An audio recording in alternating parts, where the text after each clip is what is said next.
Lex, who is the global fintech co-head at ConsenSys Codify. Knowing what DeFi is, where do we see it starting to click into, open up, and kind of return the existing financial system? Awesome. Thank you so much for having me. I'm really excited to kick off the event. The prompt for this topic is really difficult. It's usually the reverse of what I talk about. I usually talk to traditional financial institutions about how everything they're doing is about to blow up and how DeFi is the future. And the topic here is the opposite, which is, knowing what DeFi is, where do we see it starting to click into, open up, and kind of return the existing financial system. And so I'll walk through a lot of context setting, especially because I think, especially as we get into the agenda today, you're gonna get a lot of specifics about each of the projects and where things are going and so on. So think of this as a really dense cake of fintech and DeFi slides that will give you the tools to figure out what are the different things that are current and emerging on the traditional finance side, how to think about DeFi as it interacts with that, and what are some of the potential vectors. So with that, we'll get started. As mentioned, I'm here with ConsenSys, where I co-lead the fintech initiatives and our marketing more broadly. For those of you that are not familiar with ConsenSys, it's one of the core Ethereum software companies founded by Joe Lubin, who's an Ethereum co-founder. And we focus on 3 different audiences, helping developers build, helping enterprises and financial institutions launch and connect to blockchain-based finance, and then helping people worldwide actually access DeFi. So if you've used MetaMask or if you've used Infura or Truffle, you are familiar with our product suite. Okay, so finance. It is finance's turn. We can look at the moment and all the currents of what is happening and feel that it is novel and interesting and different, and it is, but it is also part of the overall transformation, digitization of our society across all of the different parts of the economy. And so it is now simply finance's turn. And it has been finance's turn for about 10 years, maybe 20 years, with billions of dollars. If you do all the math up and you allow Ant Financial to be counted, $400 billion of global venture investment that has gone into financial technology. And I'm using a broad brush here to say that blockchains are at their core about value transfer and about property rights and about economies and economics. And so at least in my view, this is a continuation of financial infrastructure, financial technology, and we'll kind of open this up more. And that 400 billion of investment, where it really went up until probably 2015, is it went into distribution. It went into how you get to touch your financial products. So if you're in the US and you use Robinhood, you are touching financial products through the phone. If you are in Europe and you're using, Revolut or TransferWise, you're touching financial products on a different chassis, but again through the phone. If you're in India on Paytm or using WeChat Pay or you're using Nubank, right? These are all about the storefront for financial products. There's a whole bunch of stuff out there about making the industry more efficient. The sort of middle office value chain, like how does something get to the store? How do you open an account? How do you reconcile different information data sets? How do you trade and rebalance? Things like that.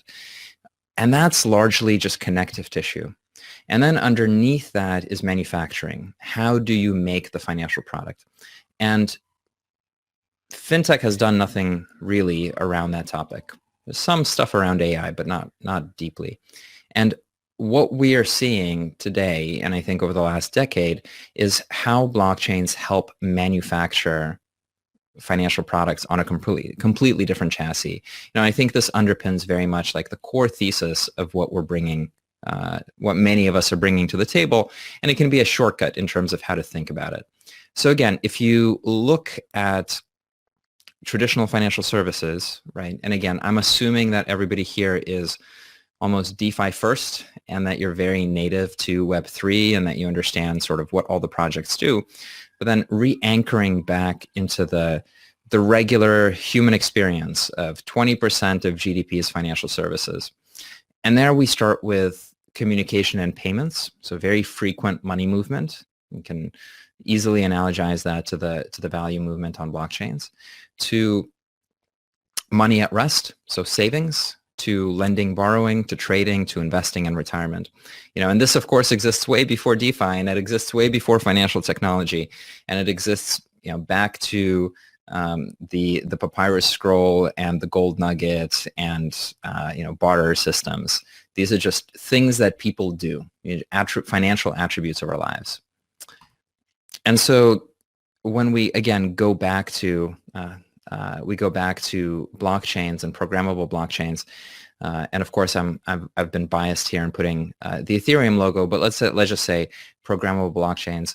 The core realization around DeFi is that it is the digital manufacturing of financial services, in the same way that you can't build a Spotify made of CD-ROMs. It doesn't make sense. There's no point. It's a waste of time. Or you can't build an internet of paper. In a similar way, it's sort of tail wagging the dog situation when you have digital distribution footprints in the phone, but archaic financial instruments that those phones are distributing. Robinhood and the DTCC, for example, when Robinhood was stopped out of being able to trade GME stock, is a clear example of that infrastructure falling down. And so programmable blockchain networks, in particular networks that can run software across the different asset classes, have a number of advantages for financial services. And trying to tee up this question of how does DeFi integrate or transform centralized finance, I think one mental model you can have are these kind of two extremes. So let's just say there's an enterprise world of blockchain, and then there's a decentralized finance world of blockchain. And the more the less risk tolerance you have as a large regulated enterprise, the more you're going to be at the bottom of this flow of these steps. And the first step is just digitizing your data and workflow and mutualizing how that data travels. The second step is, and you do this through consortia, right? You have multiple industry participants, you agree on the data to share, and then you try to take a chunky amount of economics and put them on that ledger. And then once you have the workflows, you can start tokenizing the things that the workflows apply to, whether they're bonds or notes or real estate, whatever it is. And once you've tokenized those assets, then you start to think about, okay, how do I write the financial software that applies to those assets into the network? So if I have a portfolio, then I have to rebalance it. There is no balancer and there's no set protocol or PyDAO in living in the instrument. There are software rebalancing platforms that apply, and so those will continue to be written into the blockchain network itself. And then finally, the interoperability and sort of scale is what we see in DeFi today. And these vectors are coming at each other from both sides. So they're simultaneous, and they're also very volatile on both ends. So the market, like waves, comes in and out on the crypto native side, although the waves are much larger. And then there's a little bit of volatility, but it's a much slower burn on the enterprise side, where the market is tick-tocking forward step by step, getting more comfortable with the technology, but is really, but also has sort of moments of favor and moments of disfavor depending on the environment. Okay. Easy stuff, straightforward. So then let's talk about DeFi as financial infrastructure. And I'm making a particular distinction here around the the software versus the asset class, the factory that makes the thing versus the thing that the factory makes. And we'll explore that for a moment a little bit later. So again, the mental framework for distribution, manufacturing, middle office, you can take that across the different things that are financial functions, whether it's payments or banking or capital markets or investment management or insurance. And so you can think of this middle layer connecting down to the capital of the manufacturer as the thing that's really largely at play, right? So I think it's quite hard to go after distribution today because there are already digital first footprints that are capturing millions and millions of people at that layer. However, I think there's a very soft point around companies like First Data or Broadridge or Envestnet or Fiserv or other intermediating technology companies that attempt to be the equivalent of a layer one for traditional finance. And that's exactly where we see the remapping of these industries, right? So you can take a variety of different brands in the traditional world and find functional equivalents in the decentralized finance world. The logos are going to have a lot more pink and neon yellow in them, but they do functionally the same thing. And that's a really, I think, important insight, especially as the ecosystem kind of deepens and there are more factories that are making the plethora of financial products as the fractal of the fractal of specialization expands and becomes more detailed, and there's more resolution in terms of what this ecosystem can recreate and rebuild. It's important to understand that it's essentially mapping and pulling all the functionalities that we know into a set of capabilities inside of this network. And so, again, it's often more exciting to kind of frame this as like, hey, the traditional company is going to break and the DeFi protocol is going to replace it. And I think here what I'm trying to communicate is rather, if you're the DeFi protocol, think about the customer segment and think about the functionalities of these traditional companies that are performing these functions and whom do they serve and why. Because if we don't expand to that particular customer segment, or we don't figure out how to integrate with these types of players, we are potentially locked in a capital markets only world. And capital markets is only 1/6, maybe 1/3 of the financial services that people touch. So walking through these basic primitives, I'm just going to give examples of companies that do a similar thing in the traditional economy whose clients we should think about bringing over into DeFi, right? So for payment processing, somebody that authenticates a payment, if you've ever had to use a Visa checkout experience and it booted into sort of like a super secure mode, a company like WorldPay is a $35 billion company, multi-billion-dollar revenue line. A crypto wallet does largely a similar function. Or a company like Jack Henry, which is a $15 billion company focused on core banking. Core banking is what all banking accounts sit on. It's a software provider that mediates cash movement between bank accounts. It's not some giant Federal Reserve conspiracy. It's one of 3 software providers. So if we think about, Maker or other stablecoin providers as doing that, or if we think about the interest rate providing DAOs as doing that, again, you have a Jack Henry or an FIS as a comparison. Lending and underwriting, Compound, Aave, others, fantastic projects. Another example would be the $5 billion Finastra. Finastra is a fintech supergiant that provides lending services. You can see here a beautiful screenshot of the asset-based lending cloud.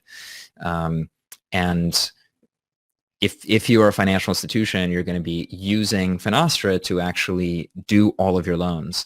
And so if you want to get Aave into that financial institution, the question is, does it integrate with these existing middleware value chain providers, or do you find ways to completely incorporate their functionality and rebuild it that in a way that is blockchain first?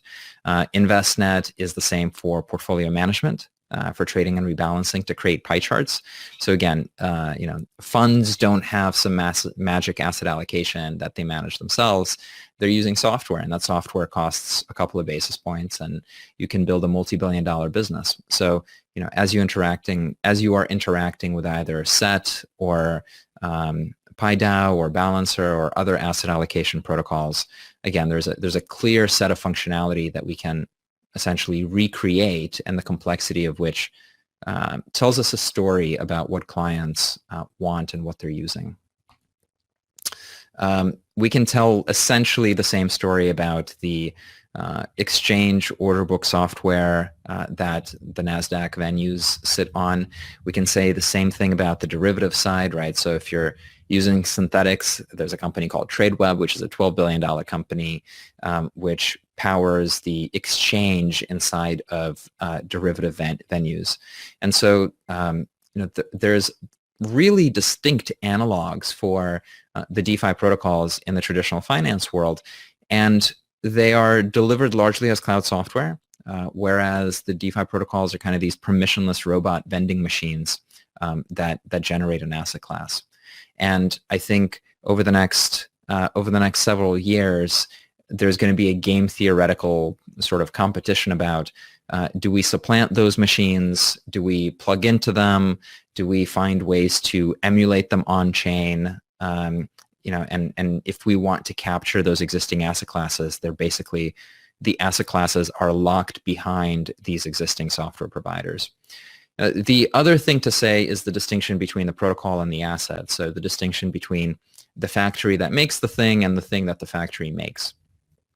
And another vector of adoption in financial institutions these days, especially if you look at something like the proposed Curve or the rumored Curve acquisition, is getting access to the DeFi asset class is a very high priority for customer aggregating companies, for companies that are, again, the store. And so various custodial bridges and packagings of access to holding DeFi tokens or earning DeFi yield or performing DeFi functionalities on chain natively, regardless of where the chain is and what kind of L2 bridges get built, is something that the next 2 years we'll see a lot of priority focus on, because DeFi is one of the few places where you can find alpha. Okay, easy enough. So here's the last section I'll go through is actually quite chunky, so we'll see if we have time to go through all of it. But in addition to the DeFi software as compared to existing software that performs similar function, and the competitive dynamic with integrate the software itself, or provide the asset class into traditional software, or supplant what the software does into on-chain equivalents.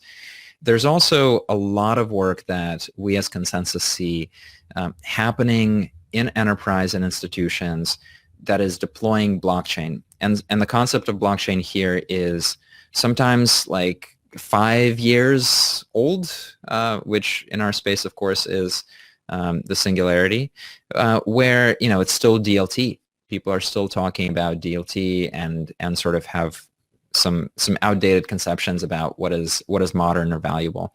Regardless, the enterprise work is that other side of the development of the maturity ladder or the adoption ladder that I showed at the very beginning, and it's what's going to meet us on the other side. So as we build the DeFi ecosystem and economy, on the other side, the enterprise providers will sort of create connectors and be available for bridges especially as the regulators crunch through the very latest turn of the technology. So many people will be less excited about the enterprise side simply because it's less speculative and it's more linear in its outcomes. It's not as exponential, but there is meaningful and sort of large-scale work that's being done. We know, for example, that the number of engagements, the number of people working in the space is kind of doubling every year. So we're getting blockchain talent that understand the existing industry, doubling every year. And then it's roughly split between Fabric from IBM, Corda from R3, where Fabric is mostly focused on supply, global trade and supply chain finance based on IBM's footprint. R3 is largely focused on the banking industry given its investor base.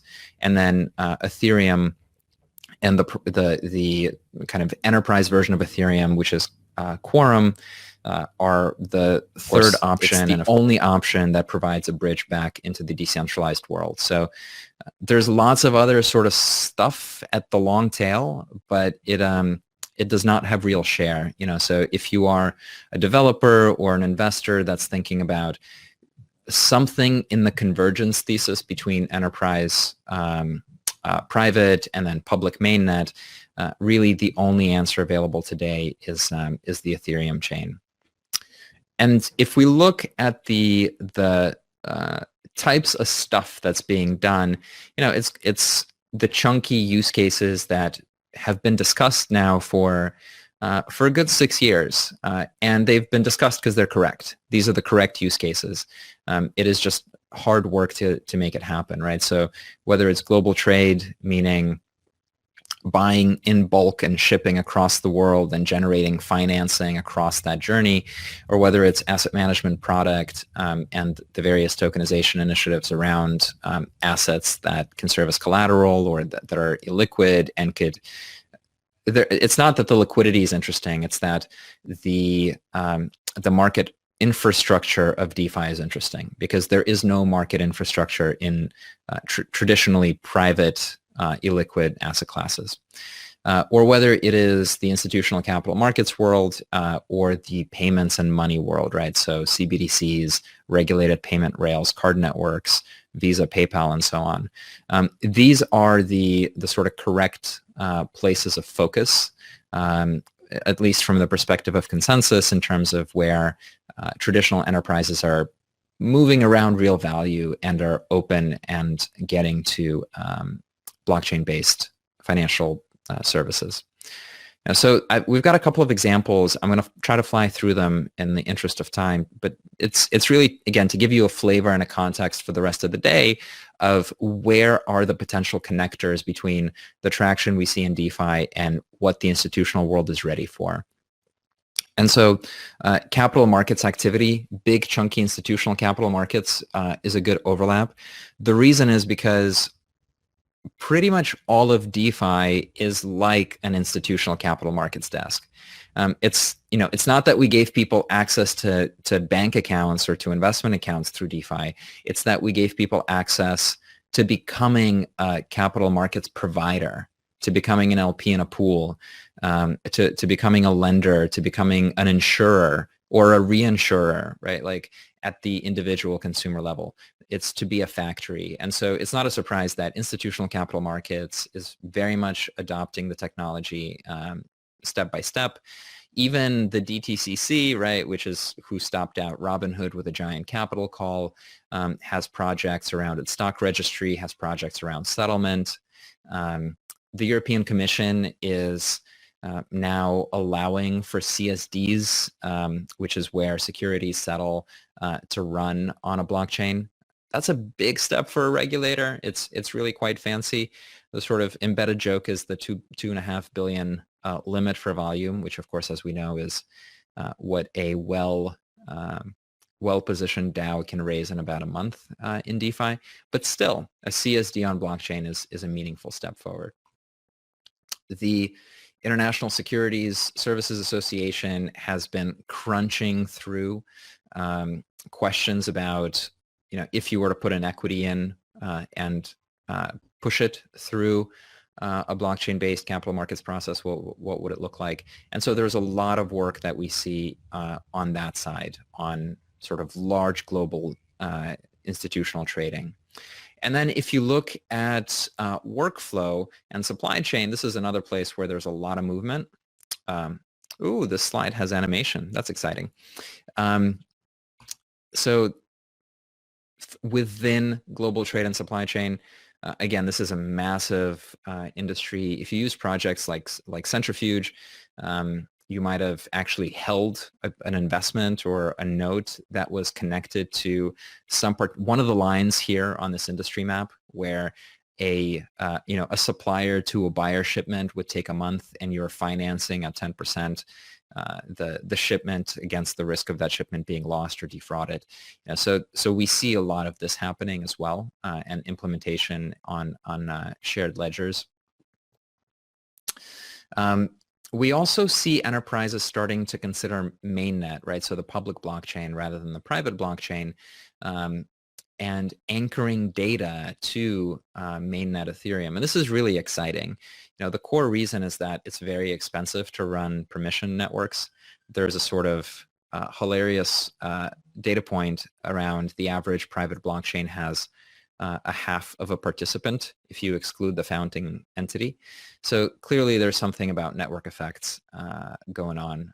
And so what we're hoping to see, and we're already kind of experiencing at the edges, is the choice of public networks over private ones, which means more activity on mainnet, which means more value on mainnet accruing to essentially all of us.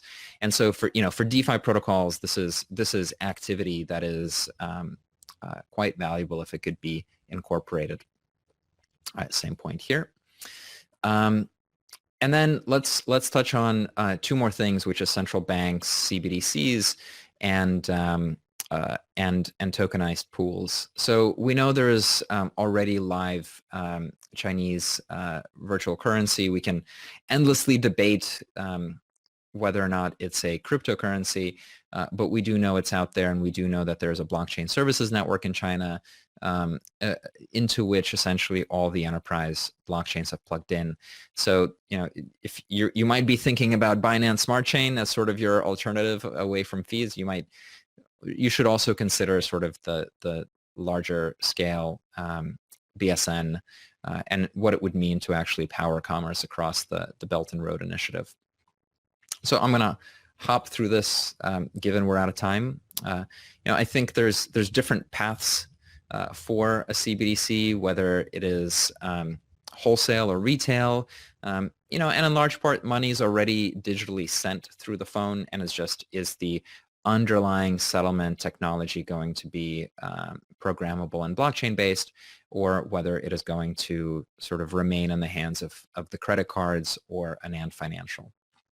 Okay, last bit, and then we're good. Okay, and then the last development that we see is the attempt to build bridges. And I think one of the key takeaways for 2021 and likely the next 2 or 3 years is going to be bridge building, and bridge building to what? There will be lots of people who build bridges to the wrong place, and there will be no activity in the same way that lots of people try to issue tokens that had no value. And then there will be people who build bridges to the right places. So some of the right places are the layer 2s that enable DeFi protocols to be fast and cheap. Some of the bridges that matter will be private permission chains, where either bank consortia are doing real economic activity, or if there are sort of enterprising central banks for certain jurisdictions, it may be that there will be central bank digital currency chains that will then be bridged into public chains with other types of activity on them.